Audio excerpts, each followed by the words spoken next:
What's going on, guys? This is Pat here, and today I'm going to be talking to you about the biggest surprises of 2019. Now, these movies I'm going to talk about are movies that I did not have any interest in, or I saw the trailer, and I didn't really care about it. But then I saw the movie itself, and I thought, this was actually a really good movie, or like a surprisingly fun movie. Like, a lot of these movies are going to be fun movies, honestly. So let's start off with some honorable mentions, including The Kid Who Would Be King. It was a movie that came out back in January, and I thought it was a lot of fun. It was really creative, especially for a kids movie, I would say. A lot of really good performances, a lot of action sequences that are kind of fun. And even though it's a little bit long, I would trim this movie by about 30 minutes. It's a movie worth checking out at some point. Next up is Isn't It Romantic, starring Rebel Wilson. And this was a nice romantic comedy that was very meta in its humor, where Rebel Wilson gets trapped into a world that's just a cliched romantic comedy. And I thought it was kind of funny, actually. It's very sweet, has a very nice message, all the performances are really good, and it's definitely a lot of fun, especially whether you love romantic comedies or hate it, I think you should check it out. Next up is Ready or Not, a movie that has the most ridiculous premise out there, but is actually a lot of fun for about the first 80 minutes. The last 90 minutes of this movie, I kind of didn't like. And even though I thought the first 80 minutes of the movie were really fun, particularly from, all the actors, particularly Samara Weaving in the movie, everyone else is pretty good for the most part, but it's just those last 10 minutes almost ruined the movie for me. So just be wary of that. And last up is Long Shot, starring Seth Rogen and Charlize Theron, who play a couple, and it's definitely a unique approach to romantic comedies. It definitely has a lot to say, and I think it's a really good movie to check out, especially in this day and age. Alright, let's get into my actual top 10. At number 10 is Shazam. Probably the most fun superhero movie of the year. The performances were really good. Zachary Levi's really good as Shazam. The villain's really good. Basically everyone's really good in this movie. The style of the movie's really good. It's actually my favorite DCU movie, surprisingly. At number 9, I am putting Zombieland Double Tap, a movie I was so worried about at the beginning of the year, and it actually really surprised me. I had a lot of fun with this movie. I thought it was both, tried to up the game a lot, not just in the filmmaking perspective, but how it actually presented itself overall. I thought all the performances were really good. New characters didn't annoy me as much as I thought they would, so I thought that was nice. At number 8 was Crawl, produced by Sam Raimi. It was a nice little horror movie, a very intense horror movie throughout. I had a lot of fun with that one. Definitely worth a watch, especially if you're into intense movies overall.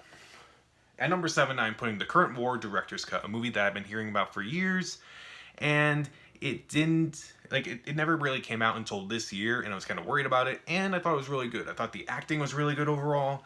I found the subject matter to be very interesting. I think it's if you're a history buff or something, definitely check this one out at some point. At number 6, I'm putting Blinded by the Light, a movie that is also very well acted, with some fantastic music throughout the entire movie, obviously. Performances are really good. I forgot the actors' names, unfortunately, but I do love the dynamic between, the main character and the family. Thought that was really great. I love the message overall. And it was a movie I actually saw twice in theaters. I thought it was a really good movie overall. Check out Blinded by the Light. At number 5, I am putting Fighting with My Family, another movie that is really good, with a sports movie that's actually really fascinating.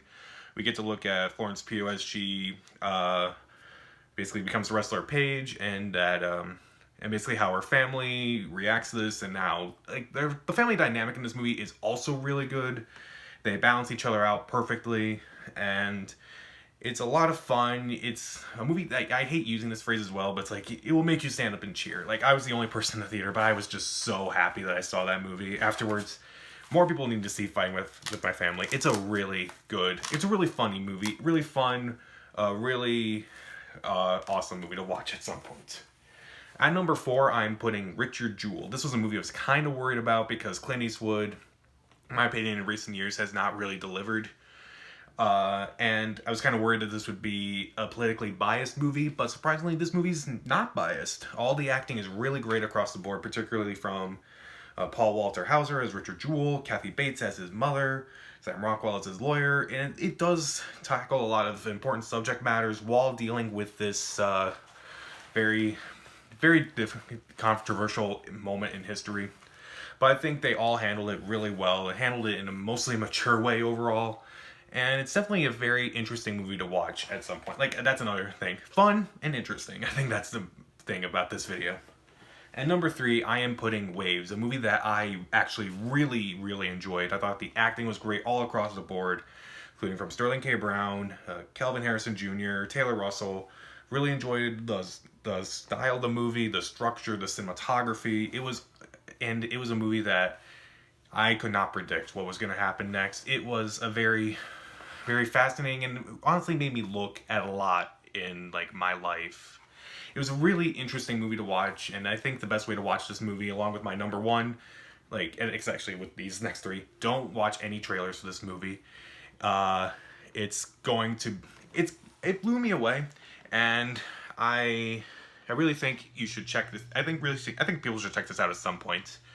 At number 2, I am putting the Peanut Butter Falcon. The Shia LaBeouf comeback train is starting with this movie.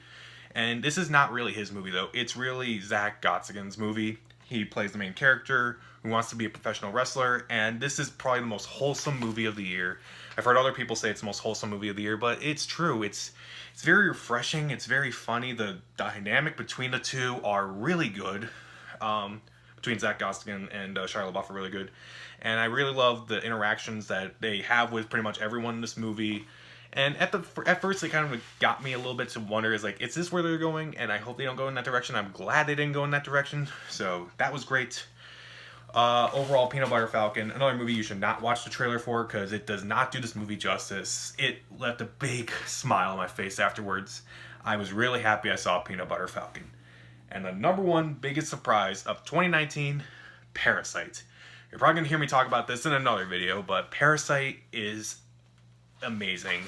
The acting is great across the board. The production design is really great. The conflict between the movie it resonates with you more and more the more you think about it.